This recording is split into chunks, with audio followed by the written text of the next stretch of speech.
My name is James McKim. I live in Goffstown, New Hampshire, and I actually volunteer with a number of organizations. I'm president of the Manchester branch of the NAACP. I serve on the Reconciliation Commission for the Episcopal Diocese of New Hampshire, and I also serve at the presiding bishop of the Episcopal Church's pleasure as chair of the Executive Council Committee on Anti-Racism and Reconciliation. My name is Kelly Boyer, and I nominated James McKim for our Spirit of New Hampshire Award because I have had the honor and privilege of working with James on some community initiatives in Goffstown. I serve as a select board member and the representative to the Goffstown Public Library, and have just been completely impressed and thankful for all of the work that James does in the community.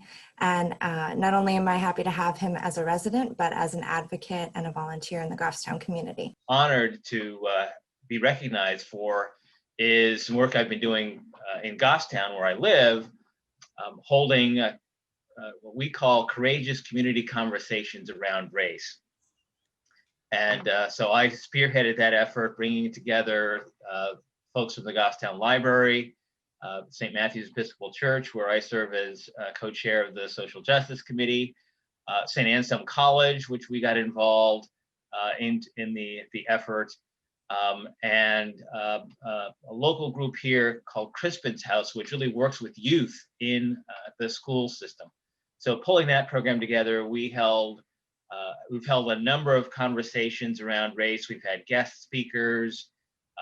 Tariq Aziz did a Ask a Muslim speech. We had Debbie Irving, author of Waking Up White, come and do a presentation to the community. So just a fantastic series to have the community at a very hyper-local level having a conversation, a sorely needed conversation around race. When working with James, it's very apparent to everyone. You can always see his passion in what he's talking about, the way that he's connecting with people, and how hard he works to bring community members together to try to accomplish the same goal. I think when we're talking about race and microaggressions and implicit bias, it can be a very nerve-wracking thing to have conversations like that openly and with community members that you might not know. And it's been a very courageous process to watch him be so open and thoughtful, and really, again, just trying to make the community a better place. Well, I guess it goes back to my childhood, where my parents were civil rights activists in Charleston, South Carolina. And they took me to marches. I had the interesting opportunity to march with Dr. Martin Luther King when I was very, very young. So that was kind of, I guess, a seed that was planted. And my parents always said that to he who is given much owes much. So I guess that's also was kind of seeded into my brain. And even though I didn't start out to be an activist, as years went on, I accomplished some things in life. I realized that it was probably time to start giving back.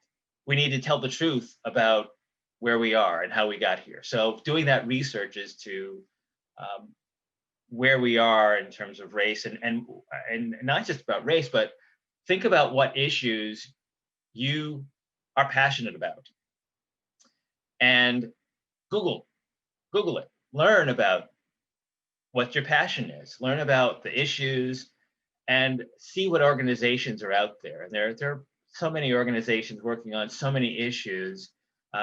Even here in New Hampshire, there are generally local branches of national organizations, or even local organizations local to New Hampshire. So scour the internet, find those organizations that are working on that issue. Ask your friends and neighbors what organizations they know of that are working on those issues. And then just attend a few meetings. Find out where they're meeting, and it's a challenge during this COVID time, but most of them are meeting online. So find out what time they're meeting, when they're meeting. Just attend a meeting.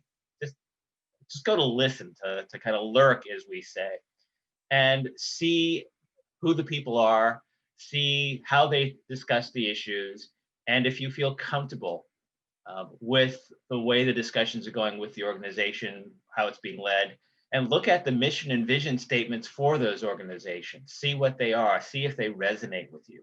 And if they do, then show up at the meetings and don't be afraid to be vocal, because these organizations need people to be vocal, to be active toward the mission and the vision, to whatever the cause is.